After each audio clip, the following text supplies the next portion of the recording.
Hi guys! Welcome to Champ's Japanese Kitchen! Since so many of you guys loved my hamburger steak video, so I decided to make Menchi Katsu today. It's like a hamburger steak, but lightly fried till crisp and golden on the outside and so juicy on the inside. So, let's get cooking! We still have some of my amazing chopping boards and knives in stock, so don't miss out. This chopping board is the perfect size, is compact, and is made from Japanese Noto Hiba wood. The knife is also made from Damascus Steel and can cut through anything you need, so you can cook like a champ. Nice! Check the link in the description down below. So we will start off by preparing our cabbage. Usually, onions are used, but I love the sweetness of the cabbage and how juicy it makes the Menchi Katsu.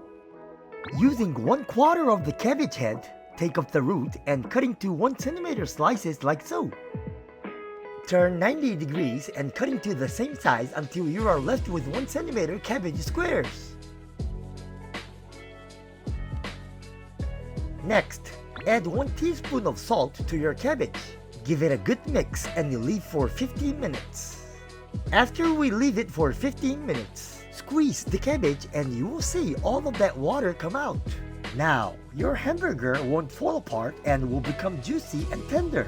You will see this technique being used in other recipes such as gyoza, so be sure not to forget when cooking at home. Anyway, let's make our Menchi Katsu sauce. To a frying pan, add 1.5 tablespoons of ketchup, 1.5 tablespoons of Worcestershire sauce, half a tablespoon of soy sauce, 2 teaspoons of sugar, 2 teaspoons of lemon juice, and finally, 1.5 tablespoons of water. Then, give everything a mix. Turn on to a medium heat and wait for it to boil and leave for 5 minutes. Next, let's make the ground meat. For this recipe, I used a 200 grams mix of pork and beef ground meat, to which I added half a teaspoon of salt and gave a good mix. Then add in 1 egg. Be sure not to get any shells in there.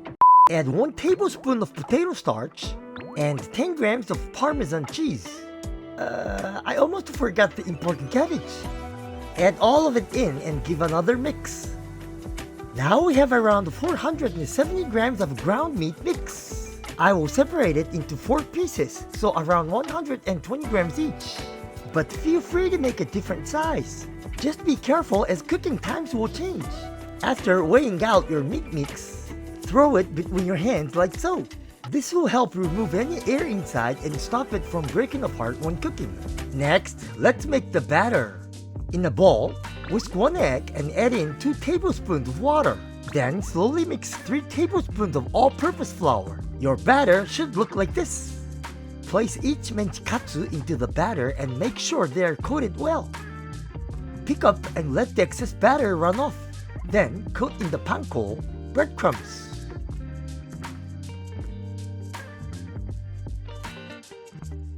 Add a neutral flavored oil and bring to 160 degrees Celsius.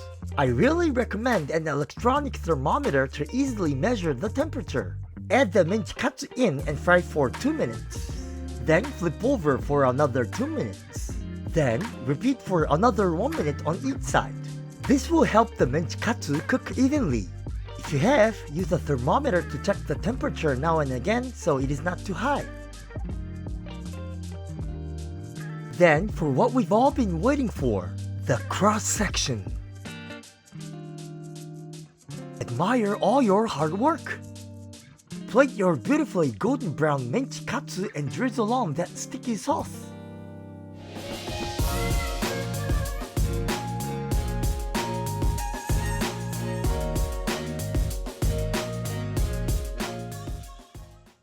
So, Menchi Katsu is done!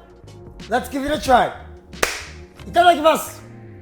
Wow, look at that! This juicy cabbage inside. 美味しそう。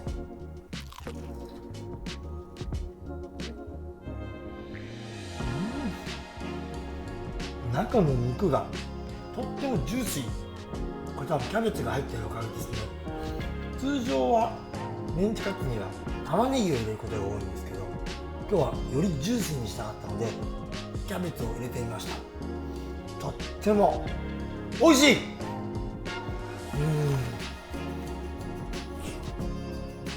止まらない。